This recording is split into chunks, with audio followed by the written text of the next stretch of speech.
What happens when a man who has everything discovers he has nothing that matters? When Alexander Chen, one of the world's youngest billionaires, finds his son's nanny sleeping on the cold marble floor beside his child's crib at 3 in the morning, he expects to feel anger.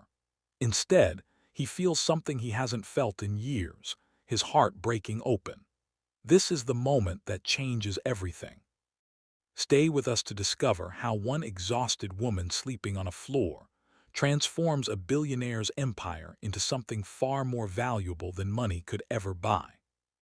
Alexander Chen stood in the doorway of his son's nursery at 3:17 in the morning, his hand frozen on the doorknob, his breath caught somewhere between his chest and his throat. The scene before him was not what he had expected to find.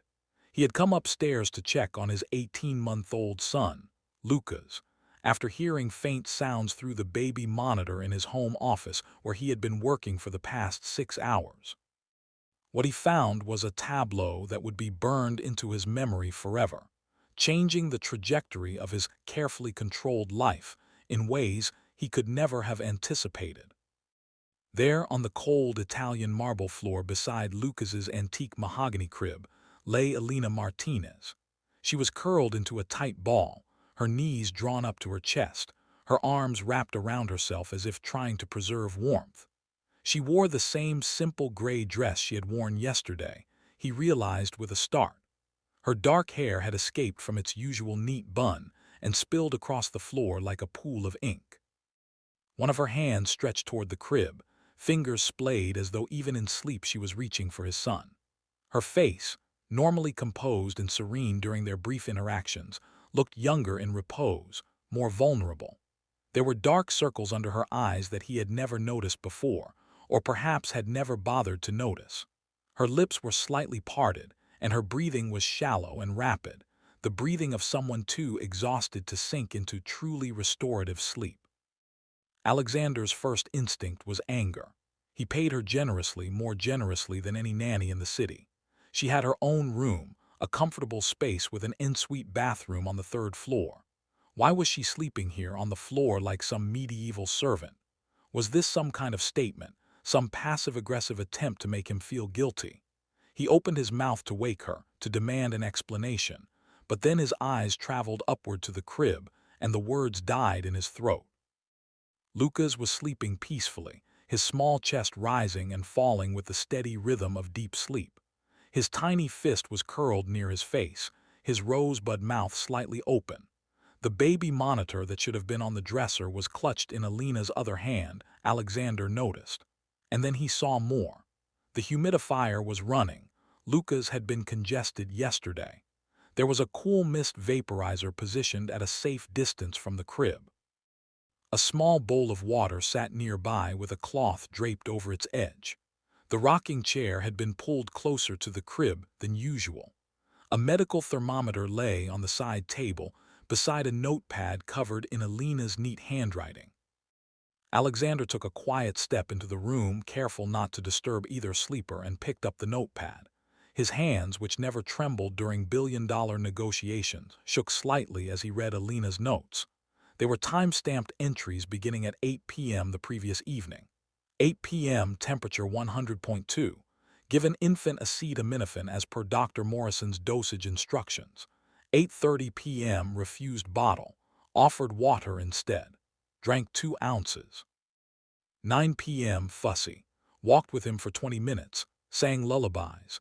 9:45 p.m. temperature 100.4. Applied cool cloth to forehead. 10:15 p.m. finally sleeping.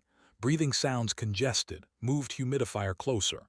10:45 p.m. woke crying. Changed diaper. Attempted bottle again. Still refusing. 11:30 p.m. temperature 100.1. Dropping slightly. Monitoring closely. The entries continued through the night, meticulous and detailed, each one documenting Lucas's temperature, his breathing patterns, his fluid intake, his moments of distress and comfort. The last entry was at 2:45 a.m. Temperature 99.8, breathing easier, sleeping soundly, will stay close to monitor through the night. And she had. She had stationed herself on the floor beside his son's crib, sacrificing her own comfort, her own rest, her own warm bed, to be near Luca's in case he needed her. Alexander felt something crack open inside his chest, a fissure in the careful armor he had built around his heart over the past 2 years since his wife Rebecca had died. Guilt flooded through him, hot and overwhelming. Where had he been while his son was sick? In his office, working on the acquisition of a tech startup in Singapore, reviewing quarterly reports, making phone calls to London and Tokyo. He had heard Luca's crying earlier in the evening, he realized now with shame. He had heard it through the monitor and had simply assumed Alina would handle it. She always handled it. That was her job, wasn't it? That was what he paid her for. But this, he thought, looking at the woman sleeping on the cold floor, this was beyond any job description. This was devotion. This was love. Alexander had not thought much about Alina Martinez in the 6 months she had worked for him, beyond the basic acknowledgement that she was competent, and his son seemed content with her. She had come highly recommended by an agency that specialized in placing elite domestic staff with wealthy families. Her resume had been impressive: a degree in early childhood education, certifications in infant CPR and first aid, glowing references from previous employers. During her interview, she had been professional, articulate, and warm without being overly familiar. She had asked intelligent questions about Lucas's routine, his preferences, his personality. She had requested to spend time with Lucas before accepting the position, wanting to ensure they were a good fit. Alexander had appreciated her thoroughness, had seen it as a sign of her professionalism. She had started work the following Monday. Alexander had given her a tour of the penthouse, showed her Lucas's nursery and her own quarters, outlined his expectations. He wanted Lucas on a schedule. He wanted regular updates on his son's development. He wanted to be informed of any issues immediately. Alina had listened carefully, had taken notes, had asked clarifying questions. Then she had gently suggested a few modifications to Lucas's routine based on age-appropriate developmental guidelines, and Alexander had been impressed by her expertise and had agreed. Within a week, Lucas had settled into a rhythm that seemed to suit him. He was eating better, sleeping better, crying less. Alexander had been relieved and had largely left Alina to manage his son's care with minimal interference. Their interactions had been brief and professional. He would see her in the mornings before he left for his office downtown, if he happened to be in the kitchen when she brought Lucas down for breakfast. He would sometimes return in the evenings in time to say goodnight to his son, and Alina would give him a quick update on the day's activities. Lucas had eaten well. He had played in the nursery. He had taken 2 good naps. He seemed to be cutting a new tooth. Then she would excuse herself to her quarters, giving father and son privacy. On weekends, Alexander tried to spend more time with Lucas, though he often brought work home. Alina would prepare Lucas for their time together and then make herself scarce, appearing only when needed. It was an arrangement that worked efficiently. The household ran smoothly. Lucas was thriving. Alexander could focus on his empire, Chen Technologies, the company he had built from nothing into a multi-billion-dollar global powerhouse in just under a decade. At 34, he was considered one of the most brilliant minds in the tech industry, a visionary who had revolutionized cloud computing and artificial intelligence integration. His company employed over 15,000 people worldwide. His investment portfolio was diverse and lucrative. He sat on the boards of 3 Fortune 500 companies. He had been featured on the cover of Time, Forbes, and The Economist. He had everything a man could want. Except he had nothing that mattered, Alexander realized as he stood in his son's nursery, watching Alina sleep on the floor. He had money but no time. He had a beautiful penthouse but no home. He had a son but was barely a father. When was the last time he had held Lucas without checking his phone? When was the last time he had fed him a meal, changed his diaper, given him a bath, put him to bed with a story? Alina did all of those things. Alina knew Lucas's favorite songs, his comfort toys, the exact way he liked to be rocked when he was upset. Alina knew that he was getting a new tooth and had been congested. Alexander hadn't even known his son was sick. He looked at Alina again, really looked at her, perhaps for the first time since she had started working for him. She was younger than he had initially thought, probably late 20s. Her face, even in exhausted sleep, had a natural beauty that her conservative work attire and manner usually concealed. But more than that, there was something in her features even now, a gentleness, a kindness that seemed inherent to her nature. This was a woman who slept on a cold floor to be near a sick child who was not her own.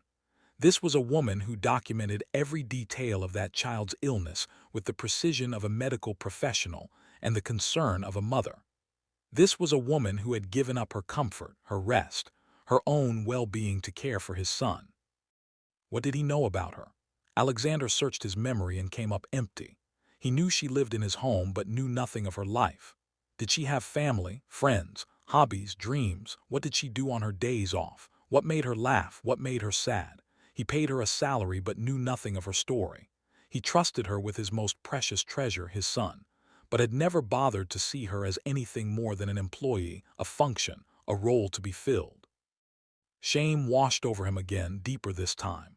He thought of himself as a good man, an ethical businessman, a fair employer. He prided himself on treating people with respect, but respect meant more than a generous paycheck and polite distance.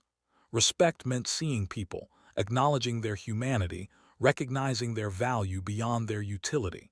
He had failed in that regard. He had reduced Alina to her function, the nanny, the help, the staff, and in doing so, he had missed the remarkable person she clearly was. Alexander knelt down slowly beside Alina, careful not to startle her. Up close, he could see the exhaustion more clearly. Her skin was pale and there were small stress lines around her eyes. Her hands, he noticed, were red and chapped, probably from the constant washing required when caring for a young child. She wore no jewelry except for a simple silver chain with a small cross pendant. Her nails were short and unpolished, practical. Everything about her was practical, modest, unassuming. She had made herself nearly invisible in his home, he realized. She had performed her duties with excellence while asking for nothing, drawing no attention to herself, making no demands. How had he not seen her before? Alexander gently reached out and touched Alina's shoulder. "Alina," he said softly, not wanting to frighten her. She didn't stir. He tried again, a little louder this time, his hand steady on her shoulder. "Alina, wake up." She came awake suddenly, her eyes flying open with a gasp, her body jerking upright in alarm. For a moment she looked disoriented, confused about where she was. Then her eyes focused on Alexander kneeling beside her, and a look of mortification crossed her face. She scrambled to her feet too quickly, swaying slightly with dizziness. Alexander stood as well, his hands coming up instinctively to steady her. "Mr. Chen, I'm so sorry," she said, her voice hoarse with sleep and embarrassment. "I must have fallen asleep. I was just keeping watch on Lucas because he had a fever yesterday and I wanted to make sure," she broke off, pressing a hand to her temple as though to organize her scattered thoughts. "What time is it? I should check his temperature again. The humidifier needs to be refilled. I need to." "Alina, stop," Alexander said, his voice gentle but firm. "Lucas is fine, he's sleeping peacefully. You need to rest."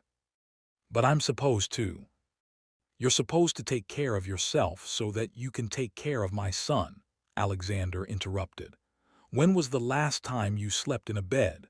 When was the last time you slept more than a few hours?"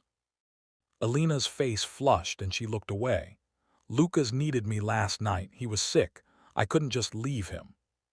"You could have woken me," Alexander said quietly. "You could have told me my son was ill." "You were working," Alina said simply, as if that explained everything. "You had an important conference call with Singapore. I didn't want to disturb you unless it was a real emergency. The fever was manageable. I was monitoring it carefully. Dr. Morrison's answering service was on standby if I needed advice. Lucas was never in any danger." She finally met Alexander's eyes, and he saw something fierce there, protective. "I would never take risks with his health, Mr. Chen. I promise you that."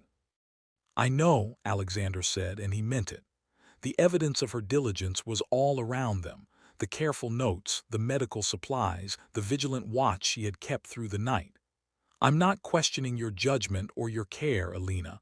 I'm questioning my own. Alina looked confused. I don't understand. I didn't know my son was sick, Alexander said, the words tasting bitter. I was in this house under the same roof and I had no idea. I heard him crying and I assumed you would handle it. I went back to my work. What kind of father does that make me? Mr. Chen, you employ me to take care of Lucas so that you can focus on your work, Alina said carefully. That's the arrangement. You have a company to run, thousands of employees depending on you. I have Lucas. That's my responsibility.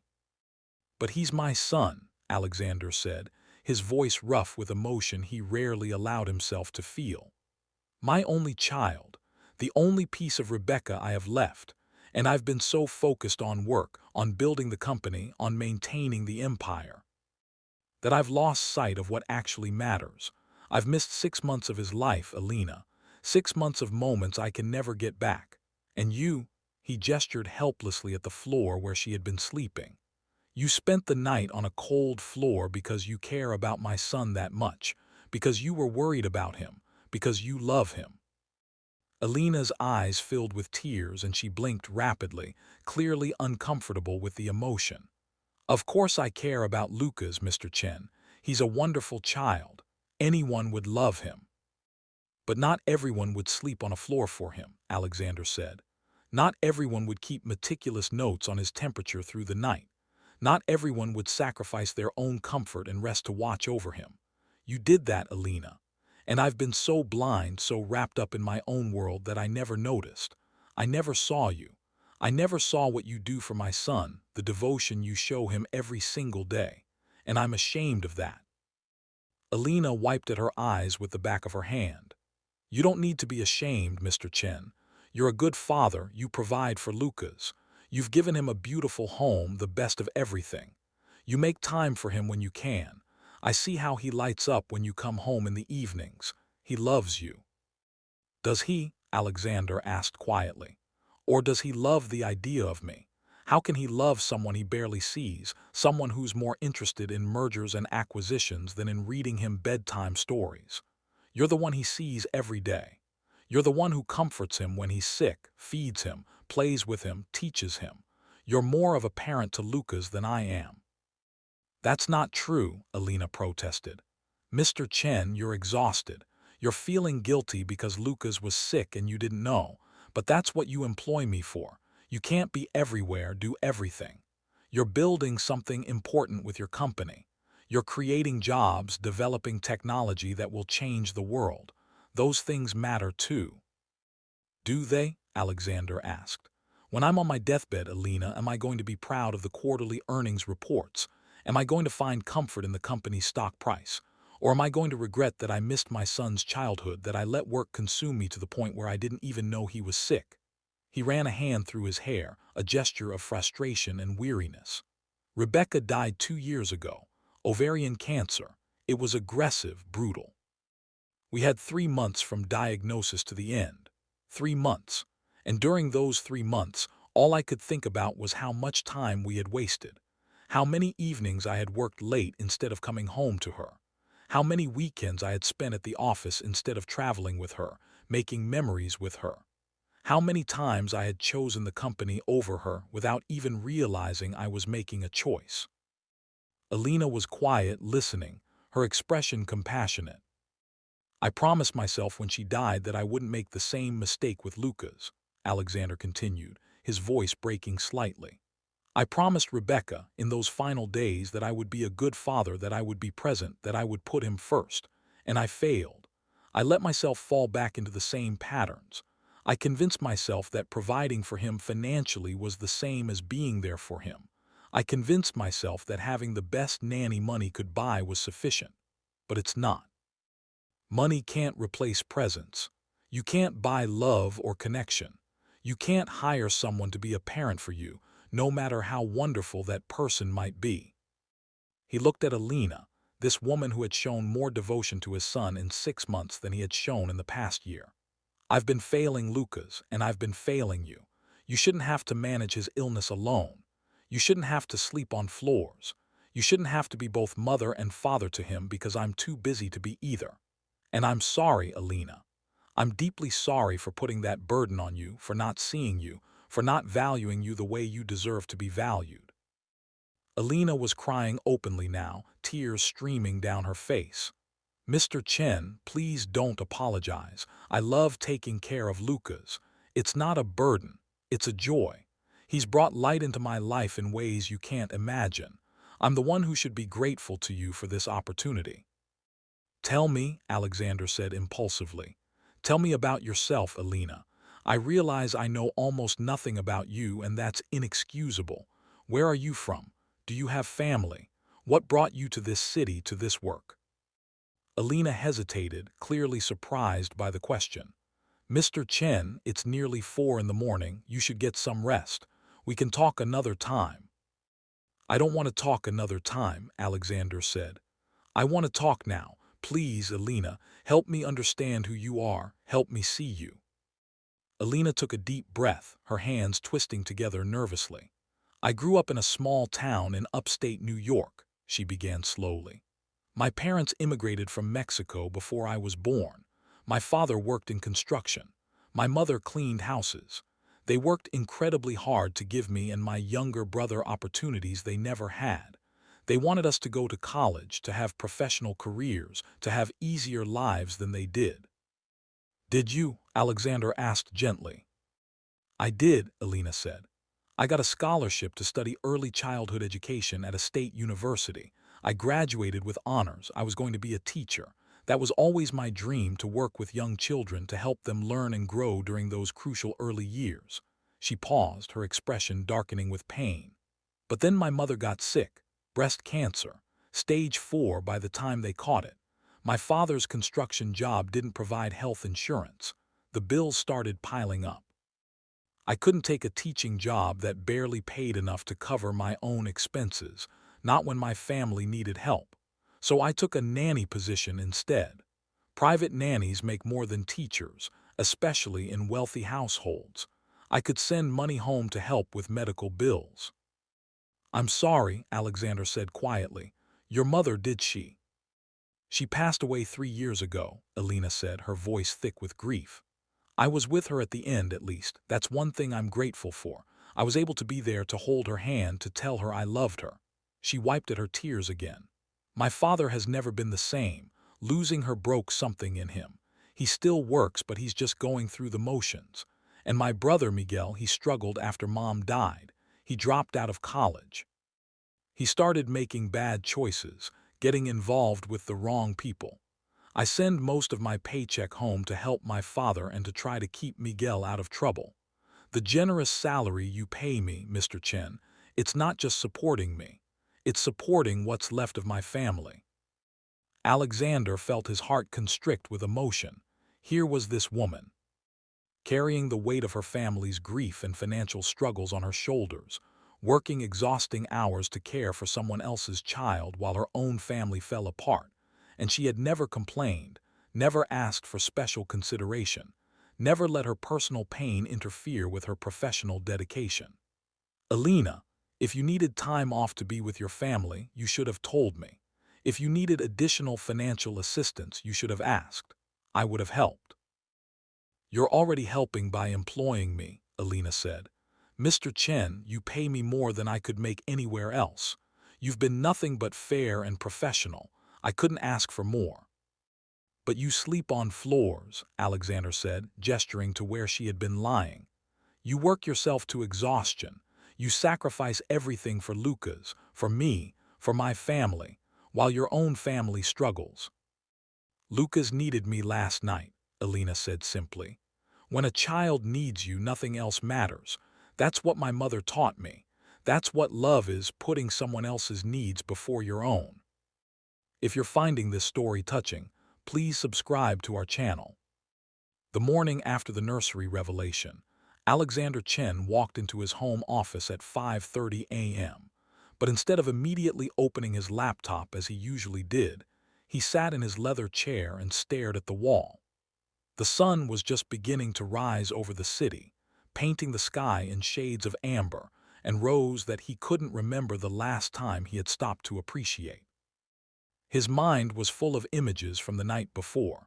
Alina sleeping on that cold floor, her hand reaching toward Lucas's crib, the meticulous notes documenting every detail of his son's illness, the tears in her eyes when he had asked about her life. For the first time in 2 years, Alexander made a decision that had nothing to do with profit margins or market share. He opened his laptop and composed an email to his executive team. The message was brief. I will be working from home for the foreseeable future. All non-emergency meetings should be conducted via video conference.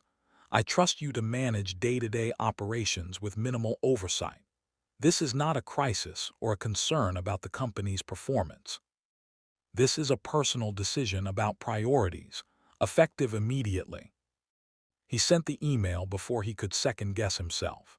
Then he made a phone call to his assistant, Judith, who had been with him since the company's early days and was one of the few people who could speak frankly with him. Judith, I need you to clear my calendar for the next month except for absolutely critical meetings that can't be handled by anyone else. There was a pause on the other end of the line. Alexander, you have the quarterly board meeting next week. You have the Singapore acquisition finalization. You have meetings with 3 potential investors. You have. I know what I have, Alexander interrupted gently. And I'm telling you to reschedule what can be rescheduled and delegate what can be delegated. The board meeting I'll attend via video.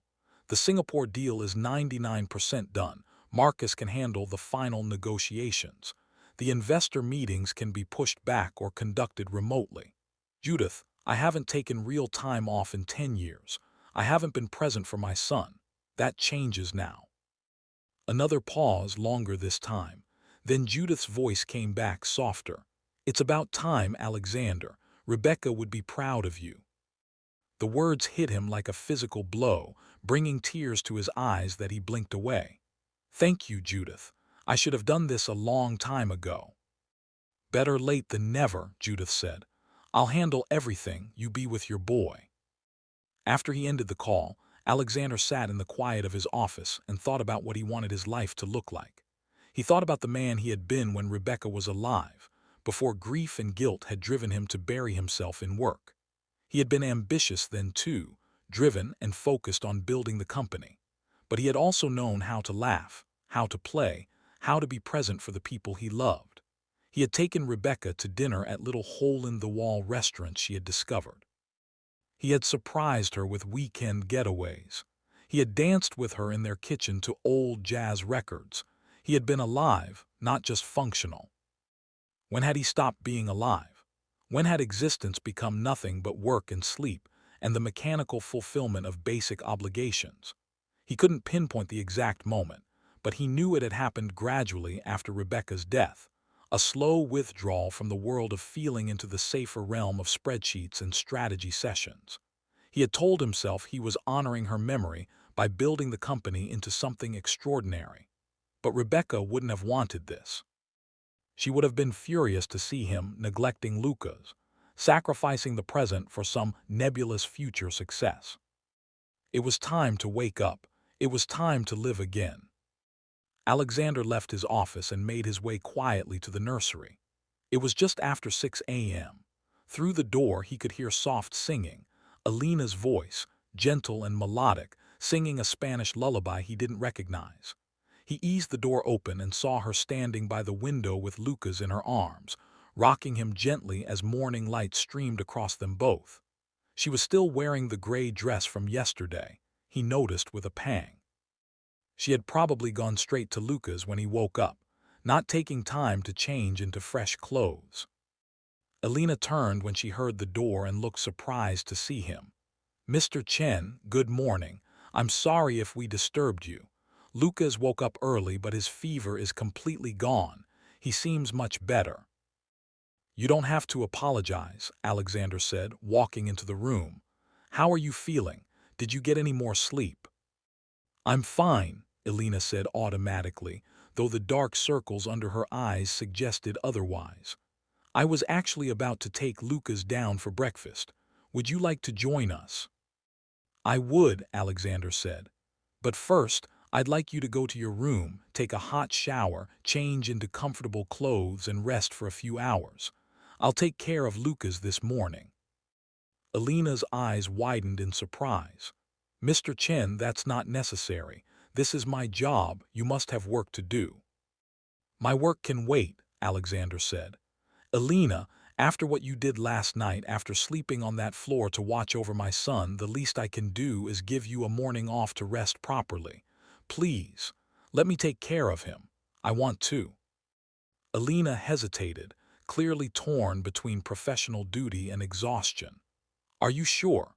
He'll need breakfast, and then he usually plays for a while, and then he goes down for his morning nap around 9. He likes his bottle warm to exactly." "Alina," Alexander interrupted gently, "I'm his father. I can figure it out, and if I can't, I'll come get you. But I think it's important that I try. I've been absent for too long. I need to learn how to do this." Alina looked at him for a long moment, something shifting in her expression. Then she nodded slowly and transferred Lucas into Alexander's arms. The little boy looked up at his father with curious eyes, then reached up and grabbed Alexander's nose with a delighted giggle. The simple gesture, the pure joy in his son's face, made Alexander's heart swell with love so intense it was almost painful. "He's happy to see you," Alina said softly. "He always is." "Then I should give him more reasons to be happy," Alexander replied. He looked at Alina, really seeing her again as he had learned to do in those quiet moments in the nursery. "Go rest. That's an order from your employer. And when you wake up, we're going to have a conversation about your work conditions and how we can make sure you're taking proper care of yourself while you take care of my son." Alina smiled, a genuine smile that transformed her tired face into something radiant. "Thank you, Mr. Chen, for seeing me, for caring." "Thank you, Alina," Alexander replied, "for loving my son when I wasn't present enough to give him all the love he deserves, for being the parent I should have been." After Alina left, Alexander stood in the nursery holding his son, feeling the solid weight of him, breathing in the sweet baby scent of him, marveling at the perfection of his small features. When was the last time he had really held Lucas like this, without checking his phone or thinking about work? When was the last time he had been fully present for this child who was his whole world, or should have been? "I'm sorry, buddy," Alexander whispered to Lucas. "I'm sorry I've been gone so much. I'm sorry I've missed so much of your life. But that's going to change, I promise you, starting right now." Lucas responded by grabbing his father's ear and babbling something incomprehensible but emphatic, as if accepting the apology and sealing the deal. The next few hours were revelatory for Alexander. He learned that making a bottle to exactly the right temperature was trickier than closing multi-million-dollar deals. He discovered that Lucas had definite opinions about which spoon was acceptable for eating applesauce and which was not. He found out that building block towers was serious business that required complete concentration.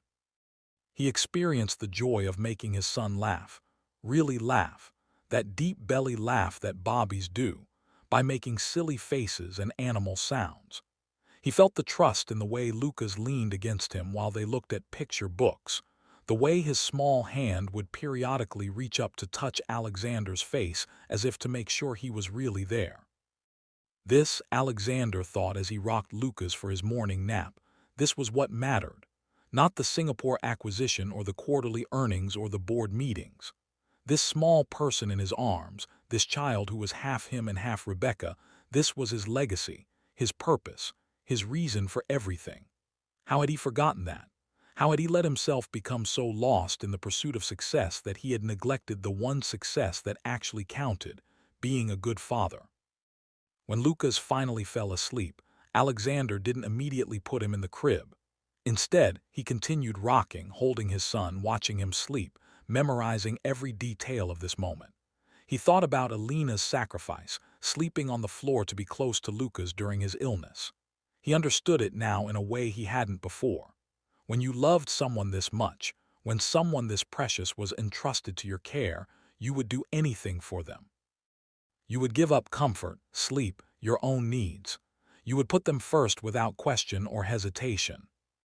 Alina had understood that from the beginning. She had loved Lucas from the start with the kind of selfless devotion that couldn't be taught or bought.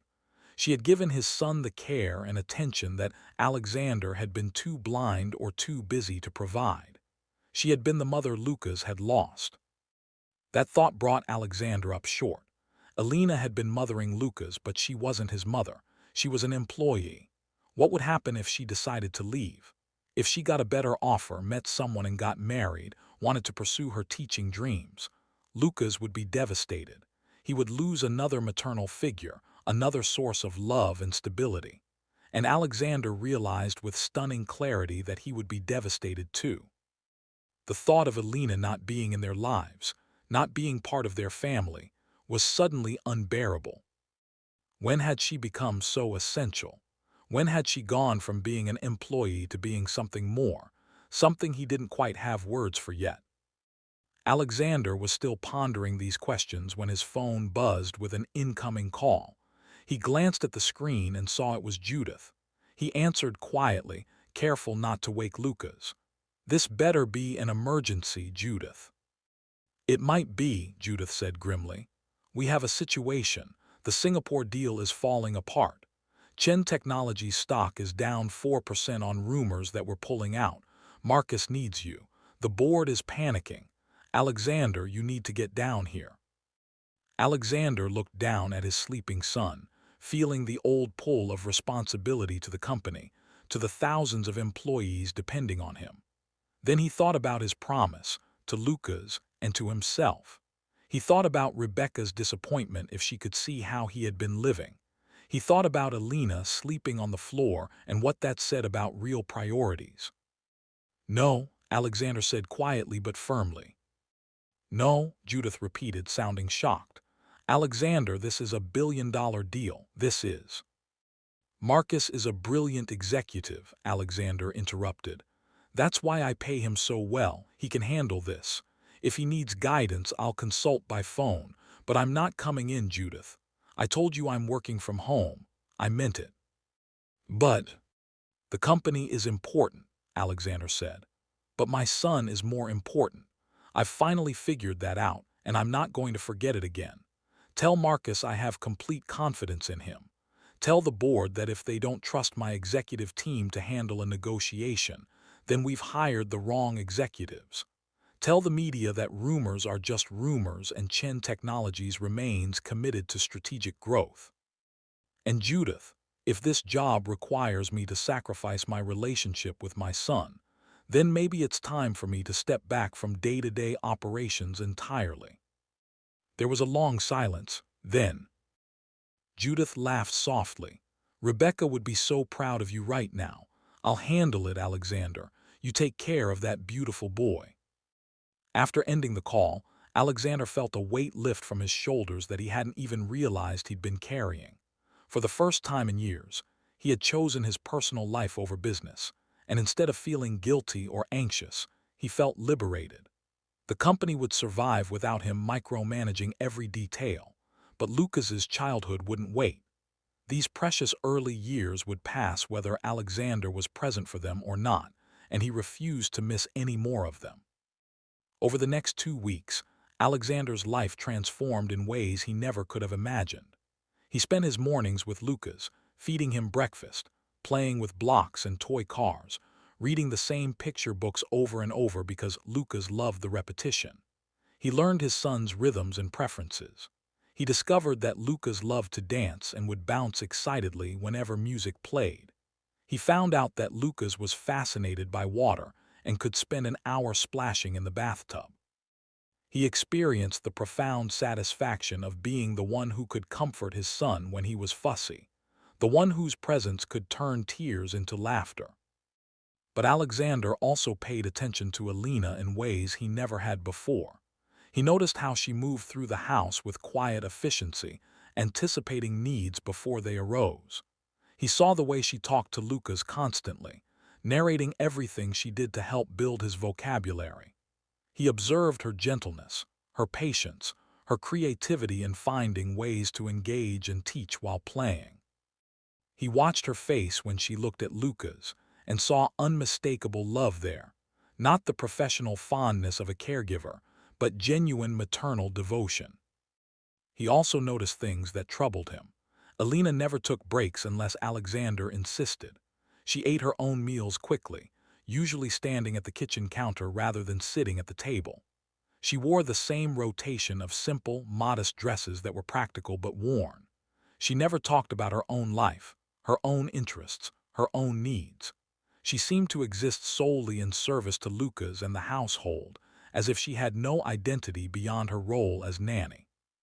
One evening, after Luca's was asleep, Alexander found Alina in the kitchen preparing bottles for the next day. He had been working in his office. He couldn't abandon the company entirely, and a few hours of work each evening kept things running smoothly. But he had come downstairs looking for her. "Alina, can we talk?" he asked. She looked up from the bottles, a flash of worry crossing her face. "Of course, Mr. Chen. Is something wrong? Is Luca's?" "Luca's is perfect," Alexander assured her. "This isn't about him, it's about you, about us, about this arrangement we have." Alina set down the bottle she was holding, her expression becoming guarded. "If my work hasn't been satisfactory, Mr. Chen, please tell me what I need to improve. I value this position very much." "Your work has been more than satisfactory," Alexander said. "Alina, you're extraordinary at what you do. Lucas adores you, but I'm concerned that I have been taking advantage of your dedication. You work essentially every waking hour. You never take full days off. You sacrifice your own comfort and rest constantly. That's not sustainable and it's not fair to you." "Mr. Chen, I knew the requirements of the position when I accepted it," Alina said carefully. "Living-in nannies are expected to be available as needed. You pay me very well for that availability." "But you're not a machine," Alexander countered. "You're a human being who deserves rest, time for yourself, a life beyond these walls. When was the last time you saw your father, your brother? When was the last time you did something just for yourself, something you enjoy?" Alina looked uncomfortable. "I visit my family once a month on my day off, and I'm content here, Mr. Chen. Taking care of Lucas brings me joy. I don't need more than that." "Everyone needs more than work," Alexander said gently. "Even meaningful work. Alina, I've been where you are, completely consumed by my responsibilities, convinced that sacrificing everything for my job was noble. But it's not noble, it's destructive. It leads to burnout and resentment and a loss of self. I don't want that for you." "I'm not you, Mr. Chen," Alina said quietly. "I don't have a company to run or a fortune to build. This job is all I have. Lucas is all I have. If I don't have this, I don't know what I have." The words hung in the air between them, revealing more than Alina had probably intended. Alexander understood then that she had invested everything, not just her time and energy but her heart, her identity, her sense of purpose, into caring for his son. She had filled the void left by her mother's death and her family's struggles by pouring all her love into Lucas. It was beautiful and heartbreaking at the same time. "Alina," Alexander said slowly, choosing his words carefully, "you've become more than an employee in this house. You've become part of our family. Lucas loves you. He paused, realizing as he spoke that the words were true in ways that went beyond professional appreciation. "I value you, not just for what you do, but for who you are. And because I value you, I want to make sure you're being taken care of as well as you take care of us." Alina's eyes glistened with unshed tears. "Mr. Chen, you don't need to." "Please call me Alexander," he interrupted. "At least when we're talking like this as people, not just employer and employee. And please hear me out. I've been thinking about this a lot since that night I found you sleeping on the floor. I want to restructure your position. I want you to have guaranteed days off, real days off where you leave the house and do something for yourself. I want you to have proper vacation time. I want to increase your salary." "You already pay me generously," Alina protested. "I want to increase it anyway," Alexander continued, Because I want you to be able to support your family without sacrificing your own well-being. I want you to be able to visit them more often. I want you to feel secure, valued, appreciated. I want you to know that you matter, Alina, not just as Lucas's nanny, but as yourself. Alina was crying openly now, and Alexander found himself moving closer, his hand coming up instinctively to wipe a tear from her cheek. The gesture was intimate, more intimate than their relationship had ever been, and he saw her eyes widen slightly in surprise. But she didn't pull away. "Why?" Alina whispered. "Why are you being so kind to me?"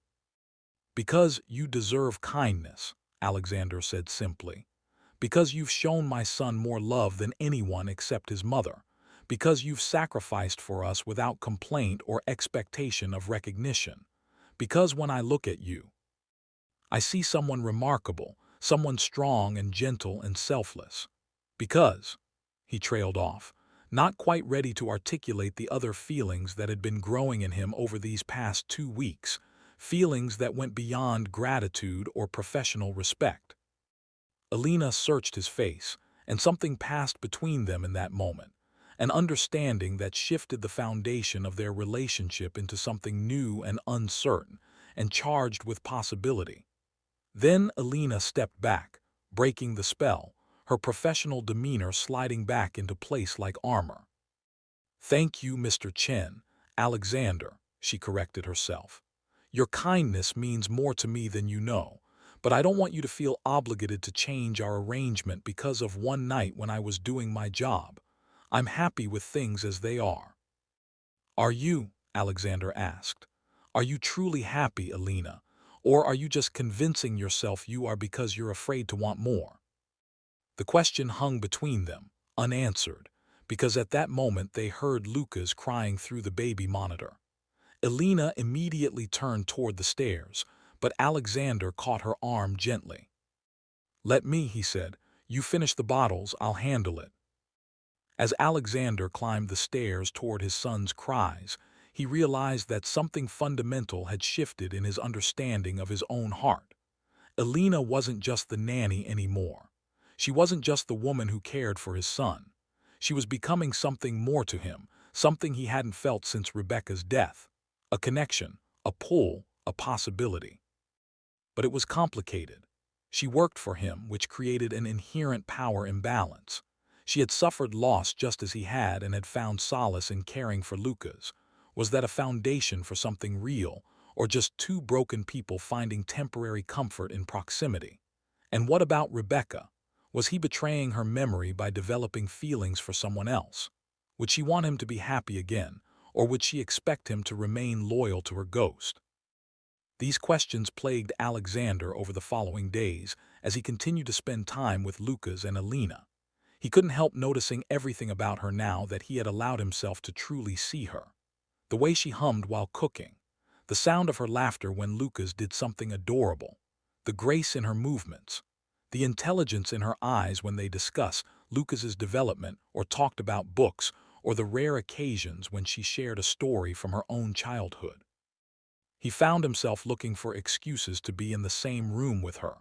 He started joining her and Lucas for meals instead of eating alone in his office. He suggested they take Lucas to the park together, ostensibly so the boy could have both his nanny and his father present, but really because Alexander wanted Alina's company. He noticed the way other men looked at her when they were out. Her natural beauty was undeniable once you actually looked, and felt a proprietary twinge he had no right to feel. Alina, for her part, seemed increasingly flustered by Alexander's constant presence. She was used to managing Lucas independently, and seemed uncertain how to navigate this new dynamic where the father was actively involved. Several times, Alexander caught her watching him with an expression he couldn't quite read: confusion, maybe, or hope, or fear, or some combination of all three. 3 weeks after the night on the floor, everything changed again. Alexander was in his office working late when his phone rang. It was almost 11 p.m., and the caller ID showed a number he didn't recognize with an upstate New York area code. He almost didn't answer, but something made him pick up. "Hello. Is this Alexander Chen?" a gruff male voice asked. "Elena Martinez's employer." Alexander's blood ran cold. "Yes, who is this? Is Elena all right?" "This is Officer Davis with the Westchester County Police Department. I'm calling from Hudson Valley Medical Center. Elena Martinez was admitted to our emergency room about an hour ago. You're listed as her emergency contact." "What happened?" Alexander demanded, already on his feet, his heart racing. "Is she hurt?" "She was in a car accident on Route 9, Officer Davis explained. Another driver ran a red light and hit her vehicle on the passenger side. She has some injuries, concussion, fractured ribs, lacerations. She's stable, but the doctors want to keep her for observation at least overnight. She's been asking for someone named Lucas. We weren't sure if that was a partner or—" "Lucas is my son," Alexander said, his mind racing. "Elena takes care of him. Officer, I'm in the city. I can be there in under 2 hours. Please tell Elena I'm coming. Tell her Lucas is fine. Tell her not to worry about anything." After ending the call, Alexander stood frozen for a moment, overwhelmed by the intensity of his fear and concern. Elena was hurt. Elena, who had sacrificed so much, who had given everything to care for his son, was lying in a hospital bed alone and injured. The thought of her in pain, of her being afraid, of her worrying about Lucas even while she was the one who needed care, it broke something open in his chest. He took the stairs 2 at a time up to the 4th floor where his live-in housekeeper, Mrs. Patterson, had her quarters. He knocked urgently on her door until she answered, bleary-eyed in her bathrobe. "Mr. Chen, what's wrong?" "Elena has been in an accident," Alexander said quickly. "She's in a hospital upstate. I need to go to her. Can you stay with Lucas tonight?" Mrs. Patterson's eyes widened in alarm. "Of course, Mr. Chen. Is Elena all right?" "She's stable but hurt. I need to be there. Thank you, Mrs. Patterson." Within 20 minutes, Alexander was in his car, driving north out of the city at speeds that would definitely earn him a ticket if he was caught. But he didn't care. All he could think about was Elena lying in that hospital bed. Elena who had been on her way back from visiting her family on her day off. Elena who might have been killed by some reckless driver. Elena who had become so much more important to him than he had realized until the thought of losing her had become real. The drive to Hudson Valley Medical Center felt eternal. Alexander's hands gripped the steering wheel so tightly his knuckles were white.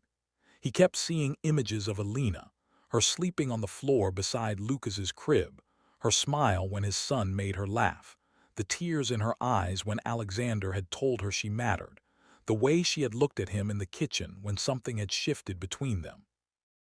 When had she become essential to him? When had the thought of a world without her in it become unbearable?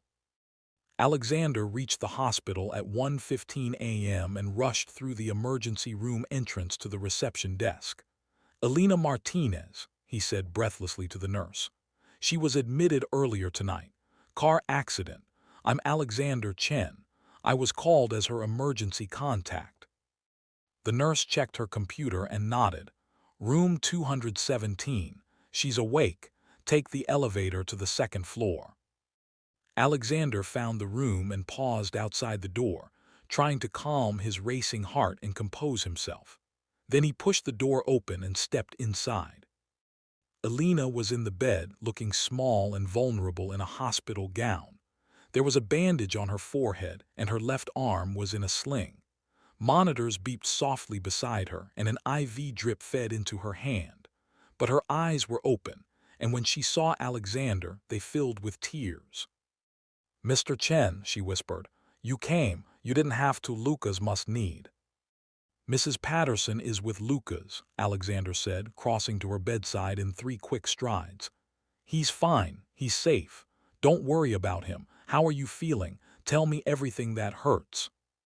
"I'm okay," Elena said, though her voice was weak and pain flickered across her face when she tried to shift position. "Just some cracked ribs and a concussion.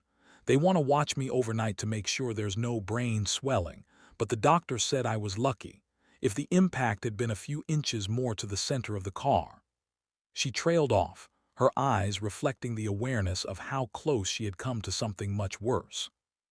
Alexander pulled a chair close to the bed and took her good hand in both of his, surprising them both with the gesture. "Alina, when I got that call when they told me you'd been in an accident, He paused, struggling to find words for the terror that had gripped him. "I've never driven so fast in my life. All I could think about was getting to you, making sure you were all right. The thought of you being hurt, being alone, being afraid, I couldn't bear it." Alina looked at their joined hands, then up at his face, searching for something. "I kept thinking about Lucas," she whispered. "In the ambulance, in the ER, all I could think was that he needs me, that I can't leave him, that he's already lost his mother and I can't." Her voice broke, and tears spilled down her cheeks. "You're not leaving anyone," Alexander said fiercely. "You're going to be fine. You're going to heal and you're going to come home, and Lucas is going to be so happy to see you. We both will be." "I was so scared," Alina admitted, her composure finally cracking completely. "Not just of being hurt, but of what it would mean if I couldn't come back. Lucas has been my whole world for the past 6 months. He's brought joy back into my life when I thought I'd lost the capacity for joy. The thought of never seeing him again, never holding him, never hearing his laugh." She was sobbing now, deep shuddering sobs that made her wince because of her injured ribs. "Shh, it's okay," Alexander soothed, reaching out instinctively to stroke her hair. "You're okay. You're going to see him tomorrow, I promise." "And you," Alina said, looking up at him through tears. "I thought I'd never see you again. And I realized that somewhere along the way that started to matter to me too, not just as my employer but as—" She trailed off, seeming afraid to finish the thought. "As what?" Alexander prompted gently, his heart pounding. "As someone I care about," Alina finished softly. "As someone whose presence makes me happy. As someone I look forward to seeing every day, even though I shouldn't, even though it's not professional, even though you're my boss and I'm just—" "You're not just anything," Alexander interrupted, his thumb gently wiping tears from her cheek. "Alina, you're remarkable, you're kind and strong and devoted. You've brought life back into my house, light back into my son's world. You've made me remember what it means to be human, not just a businessman. You've shown me what real love and sacrifice look like. And somewhere in these past weeks, you've become important to me in ways that go far beyond your role in my household." Alina's eyes widened. "Mr. Chen, Alexander, what are you saying?" "I'm saying that when I got that call tonight, my first thought wasn't about who would take care of Lucas. It was terror at the thought of losing you. You, Alina. Not my employee, not my son's nanny, but you. The woman who sleeps on floors for the people she loves. The woman who sings Spanish lullabies and makes my son laugh. The woman whose smile I've started looking for every morning. The woman I've been falling for without quite realizing it, until tonight, when the possibility of you not being in my life became real." Alina stared at him, tears still flowing, but her expression was a mixture of shock, hope, and fear. We can't, I work for you. There's a power imbalance. It wouldn't be appropriate. People would think that I was trying to—" "I don't care what people think," Alexander said. "But I do care about what you think, what you feel. Alina, if you don't feel the same way, if this is just me projecting my gratitude and admiration into something it isn't, tell me and I'll never mention it again. We'll go back to our professional relationship and pretend I never said anything. But if there's any chance that you might feel something for me too, even a fraction of what I'm feeling for you, then I want to explore it. I want to see where this could go." "I don't want to take advantage," Alina whispered. "You're vulnerable right now, emotional because of the accident, and I'm your employee. You hold all the power in this relationship. How can there be anything real when the fundamental dynamic is so unequal?" "Then we'll change the dynamic," Alexander said. "Alina, I'm not asking you to be with me while you're my employee. I'm suggesting that maybe we redefine our relationship entirely. You wouldn't be Lucas's nanny anymore. You'd be— I don't know exactly what yet, but something more. Someone I'm pursuing, someone I'm courting, Someone I want in my life not because I employ them but because I choose them and they choose me. But Lucas needs me, Alina protested. I can't just stop caring for him. He's attached to me. It would confuse him if I suddenly. Lucas will still have you, Alexander assured her. Just maybe in a different capacity. Maybe as someone who's part of our family, not as an employee, but as someone I'm dating. Someone who might, eventually, become something even more permanent if this goes where I hope it might. Alina closed her eyes, fresh tears leaking out. This is crazy. A few weeks ago, you barely knew I existed. I was just the help. And now you're talking about what? Dadding me. Making me part of your family. Alexander, people don't fall for their nannies. This is the plot of a romance novel, not real life. Why can't it be real life? Alexander challenged. Alina, I've spent 2 years shut down, going through the motions, being half alive. You've woken me up. You've reminded me that there's more to life than work and duty. You've shown me what grace and selflessness and genuine love look like. Why shouldn't I pursue that? Why shouldn't I pursue you? Because I'm scared, Alina admitted, opening her eyes to meet his gaze. I'm scared of getting hurt. I'm scared of losing the safety of what we have now. I'm scared that this is just proximity and gratitude, and that once the intensity of tonight fades, you'll realize you don't actually feel what you think you feel.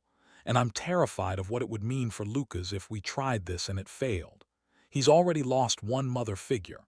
I won't, be another person who lets him down. You could never let him down, Alexander said. Alina, even if you and I never become anything more than what we are right now, you've already given Lucas a gift beyond measure. You've loved him when he needed love. You've been there for him when I wasn't. That's forever.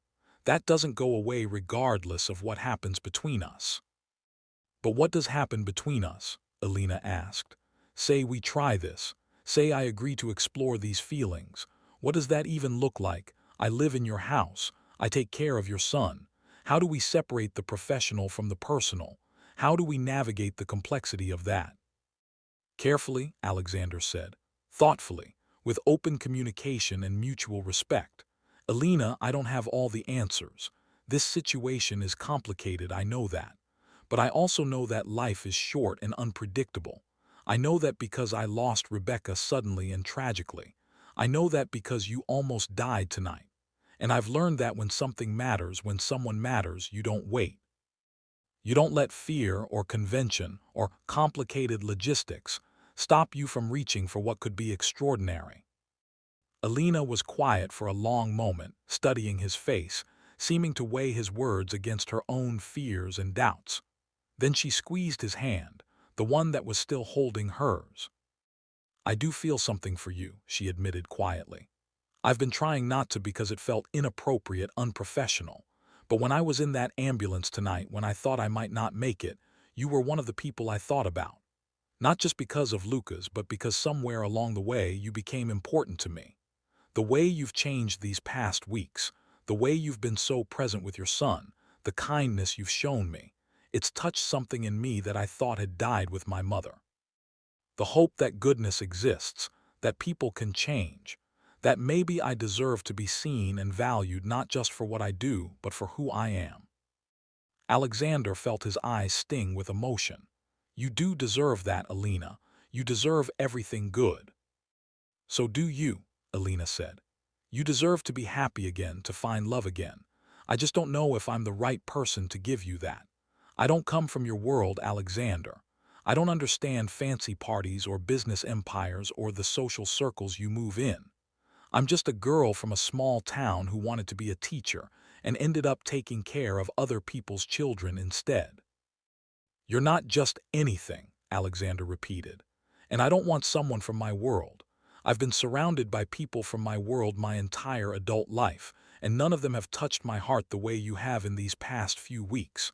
I don't need fancy or sophisticated. I need real. I need genuine. I need someone who loves my son and who might possibly someday be able to love me too. Alina's tears flowed freely now, and she made no attempt to stop them. I think I could love you, she whispered. I think maybe I already do a little bit, and that terrifies me. It terrifies me too, Alexander admitted. But maybe that's how we know it's real. They sat in silence for a while, hands still joined, the hospital room quiet except for the soft beeping of monitors. Finally, Alina spoke again, her voice drowsy. The medication they had given her for pain was clearly taking effect. What happens now? Now you rest and heal, Alexander said. And when you're ready, when you're well enough to come home, we'll figure out the rest together. No pressure, no expectations. Just two people seeing where this might lead. Okay. Okay, Alina murmured, her eyes already closing. Don't leave, she added. Please stay. I'm not going anywhere, Alexander promised. I'll be right here when you wake up. He stayed in that uncomfortable hospital chair all night, holding Alina's hand, watching her sleep the way she had watched over his son, and feeling his heart, which he had thought permanently broken, begin to mend in the best possible way.